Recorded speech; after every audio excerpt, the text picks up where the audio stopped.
and we want to welcome you to another chat with Joyce and Alona. Listen, this talk about the debt ceiling is perplexing more and more people out there. Folk don't know what a debt ceiling is, and I'm telling you the truth. I'm just learning a little bit more about it myself.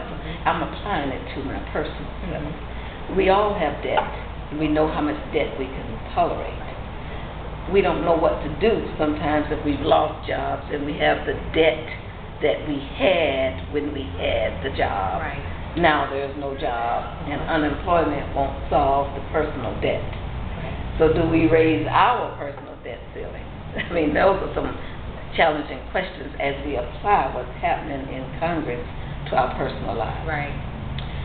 I want you to just give them a tip a little bit about what we think people can do to become more educated about this thing called the debt ceiling. Okay. Well, one of the things, I know we see a lot going on in the world. Yes. And it's easier for us to kind of escape reality. Right. So we'll find ourselves watching the reality shows. Yes. But I think if we really understand that this is serious, find a way to tune into the news networks to see what's going on, because this really does affect us.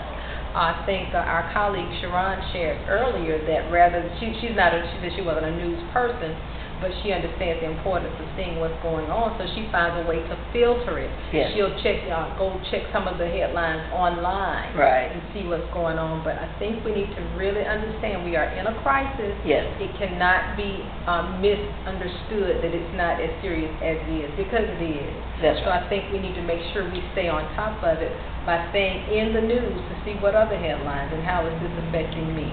Well, you know, you hit it so squarely, that nail on the head, because the way we have to apply it is in our personal lives. We have got to say to ourselves, what must I do to spend less?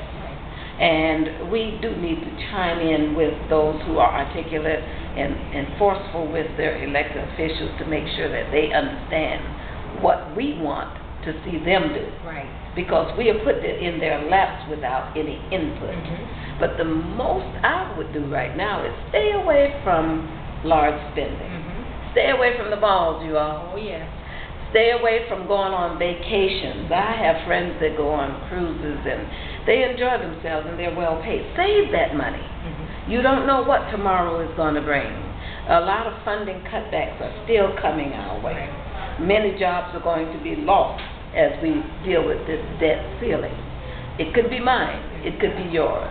And with that, we're going to live nice, but we're going to live frugally. I think that's another word that Sharon used today in our Blog Talk Radio. And also, if you want to go on our Blog Talk, it's right there underneath this presentation. Click it and listen, listen, listen. Take the time to listen to someone who can give you some idea on how to come through this. And in the meantime, stop in on our next class, Be Your Own Boss. Master your destiny and be in charge of your life. Thank you for checking in.